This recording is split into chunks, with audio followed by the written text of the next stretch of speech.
Hey, Internet. It's producer Steve. It's Matt.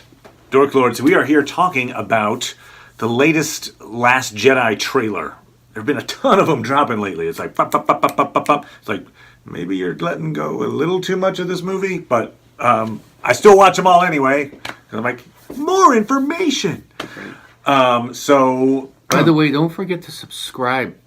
Right. Good point. For Dork things, movies, Yeah. Star Wars. We're doing Mr. Robot lately. We just finished up the first half of the Star Trek Discovery season. We're going to come back to that. So yes, all kinds of things Dork related. Okay. Many dorky things. All right. So yes. Anyway, latest trailer shows us a scene that we had already seen before, but it gives us a little extra.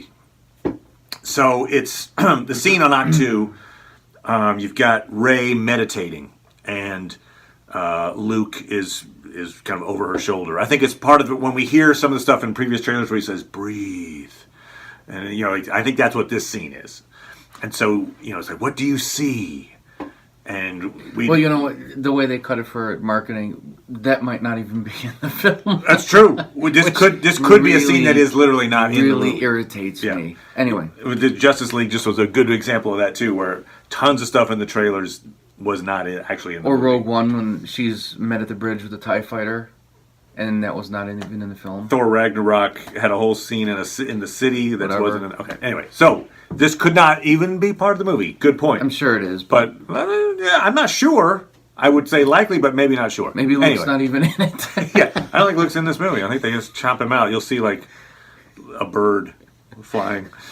Well, tell me more, bird. Anyway, so Rey says, what do you see? She says, I see the light and the dark. And now, in the past, that's where they cut it off. Right. But now they show us more. And she says, and something else. And that's the first time we've heard anyone say that in any of the films. Yep. And something else. Right. Like there is something beyond the light and the dark. And then she says, it's calling to me. And Luke gets scared, basically, and is like, Right. Resist it, block it. And Mark Hamill does a phenomenal acting job in this. I think he's gonna walk away with an award. The look on his face, you're right. It was almost like, oh my God, no one's ever seen that before, and that freaks him out. But I wonder if no one's ever seen it before. I have a feeling the reason he's so scared is because he has seen it before. Right. But him, he being Luke, he has seen it, but he's never mentioned it.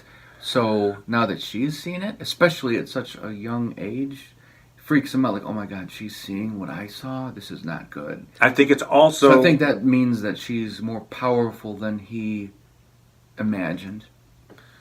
Yes, I think especially when we see in that trailer the rocks start cracking and stuff. I think that's from that moment as well. And so when he does that whole thing about I've only seen this power once, and I remember he couldn't even stack rocks. Remember? True. No, yeah. Empire Strikes Back. He had a tough time carrying a puppet on his back. Right.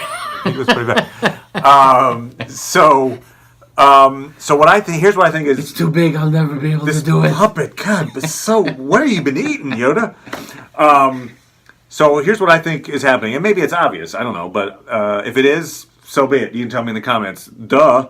But I think the other thing, the not light, not dark, is Snoke, and that it's calling to her. Snoke is reaching out through the Force to talk to her, and the reason Luke sees that this is what was done to Kylo, we do know that from the Bloodline book that Kylo from an early age was being in some way contacted by Snoke, probably telekinetically or probably him telepathically over anyone else. I just had this thought because he is Skywalker descendant. So sure. That's probably why Snoke wants him. He figures he's so powerful. I want the bloodline.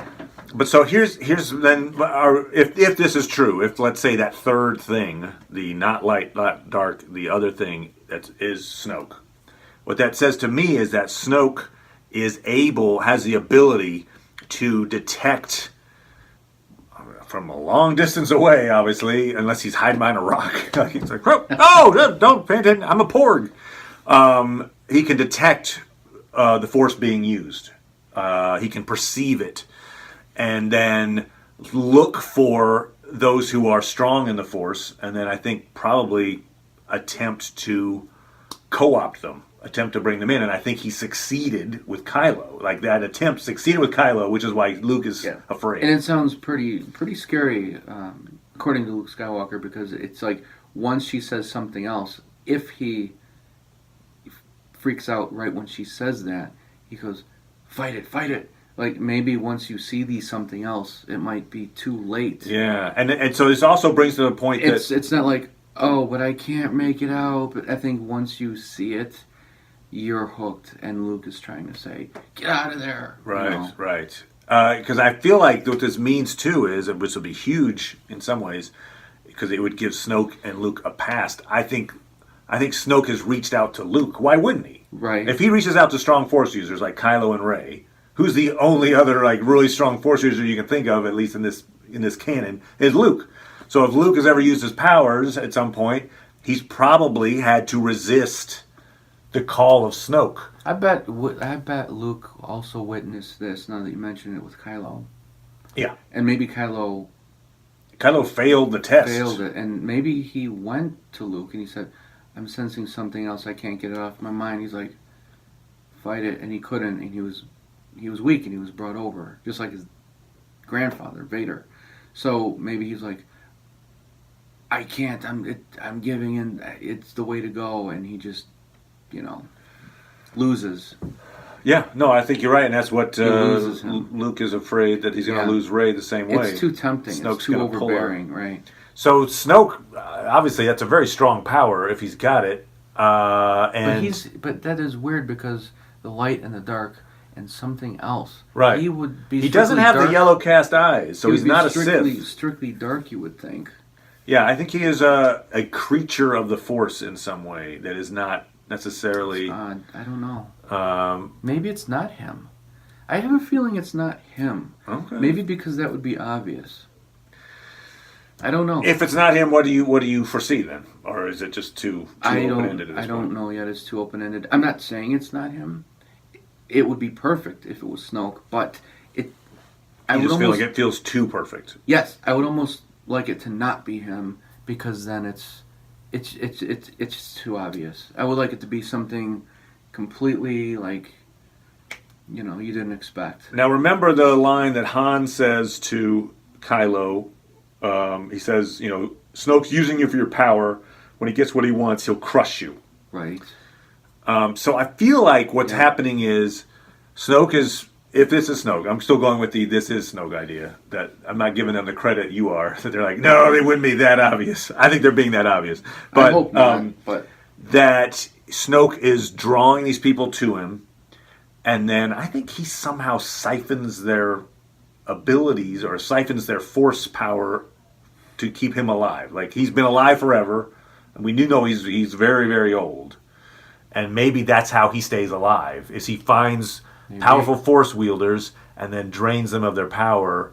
He's kind of like a vampire, basically, like a Force vampire. Yeah, it could be. And so that's why he's so interested in these people. I mean, otherwise, why would you be bringing people to you that, could get really powerful and then kill you off? I don't know. Like I feel like he has. What's his ultimate reason? Why does he care about bringing these people to him? Yeah, that would be good. And so I think the reason he cares is to sustain his own life. I hope they explain. That sounds really good, and I hope they explain where's this guy been for all these years. Right. Like what? What is his connection? Hanging out in his office, like the Emperor Palpatine was doing his thing. Vader comes to power. And he's like, oh, Anakin becomes Vader. Okay, I'm going to sit back for another 30 years. Like, where's he been? Like, here's how I think they'll describe him, or how they'll give the exposition. And maybe it's the reason, at least one of the reasons Luke went searching for Ahch-To. Because, we do know that there's all this library.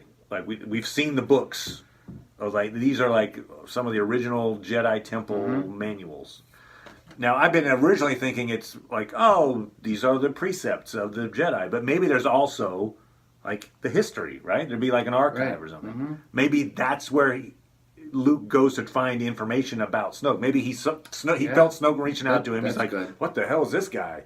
I need to know more about what am I dealing with? That's good. And so he finds in these books, so there'll be some moment where he's probably telling it to Rey. Like, let me tell you what's reaching out to you. Right. Chapter 3. This guy. Anyways, that's what I think is going to happen. That'd be a little That's good. so, drawing of it. With that in mind, do you think that Obi-Wan or Yoda knew about Snoke? Because they never mentioned him. Do you think Luke has dug deeper than they have, and he found stuff that Yoda didn't know about? That's a good question. I don't know. Or do you think it was so evil and wrong that Yoda never mentioned it to Do we think we're anybody? going to see... This is a good... I don't even know this answer to this. Do we think we're going to see Yoda as a Force ghost? I would love to see that. That would be cool. And if we do, then he could be... That conversation's got to come up, right? Why didn't you know about this guy? Me know all along. What? Me just not tell you. Me think good for you to learn. This is twice you screwed me. First, my dad. Now there's a demonic being running around. Blah, blah, blah, blah, blah, blah, blah. Anything else you don't want to tell me? Lift spaceship, I will. From a certain point of view. From a certain point of view. So, yeah, I would say no. I would say they haven't known about this guy. That would be cool if they did not know. Like, he unearths way bigger stuff than the Jedi Council ever knew. That would be pretty cool. And maybe it's part of his, when, this cryptic line we've seen in the trailer when Luke says, the Jedi have to end. Yeah. It's time for the Jedi to end. Yeah. Maybe he's saying that, at least in part. Because it's bigger than the light and the dark, maybe? Right. I think originally I was thinking, what he's saying is there needs to be like some kind of a happy medium. But maybe it's also like, hey, this guy just focuses on Jedi and like corrupts them, and it's just this constant string of we get powerful, he corrupts us and takes our power away. We need to do something else. I don't know. I mean, it's a little weird. That. So anyway, there's a lot to think about with that trailer. It speaks to a lot. It doesn't answer a lot of questions, but it does ask a few, which are kind of interesting. Yeah. And we're a few weeks out. I just wanted less than a month. Right. So exciting times ahead. So what do you guys think? Let us know. Yeah, we could be stupid. Tell us we're stupid. That's fine. And don't forget to subscribe. Yes. And more Star Wars stuff on the way for sure as we get closer to The Last Jedi. So thanks. Thank you, Producer Steve. Yep. Always fun. Thanks for watching.